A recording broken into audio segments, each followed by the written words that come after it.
আসসালামু আলাইকুম। সাথে আছি আমি আমিনুল নতুন ভিডিও নিয়ে। জলপ্রপাতের রূপে প্রাকৃতিক সৌন্দর্য। ভোরের আলো যখন আস্তে আস্তে জেগে ওঠে, দিগন্ত ছুঁয়ে সোনালি রং ছড়িয়ে পড়ে জলরাশিতে, তখন প্রকৃতি যেন নিজের সর্বশ্রেষ্ঠ রূপ তুলে ধরে। নীরব নদীর বুক জুড়ে আলো ছায়ার খেলা, হালকা ঢের নাচ, যেন মৃদু সুরের গান। জলরাশি তখন শুধু আর পানিই নয়, সেটা হয়ে ওঠে এক জীবন্ত ক্যানভাস, যেখানে সূর্য, আকাশ, পাখি আর বাতাস মিলে আঁকে শান্তির ছবি। পাখির কিচিরমিচির, গাছের পাতায় রোদের ছোঁয়া, আর হিমেল বাতাসে ভেসে আসে প্রভাতের গন্ধ। এই জলপ্রপাত শুধু চোখে দেখার দৃশ্য নয়, এ যেন অনুভব, হৃদয়ের গভীরে জমে রাখা প্রশান্তির মুহূর্ত।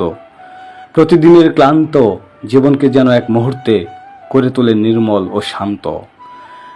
প্রকৃতি এই অপার সৌন্দর্য আমাদের শেখায়, শান্তি খুঁজে নিতে হয় সহজতার মাঝে, নীরবতার ছোঁয়ায়। ধন্যবাদ সাথে থাকার জন্য।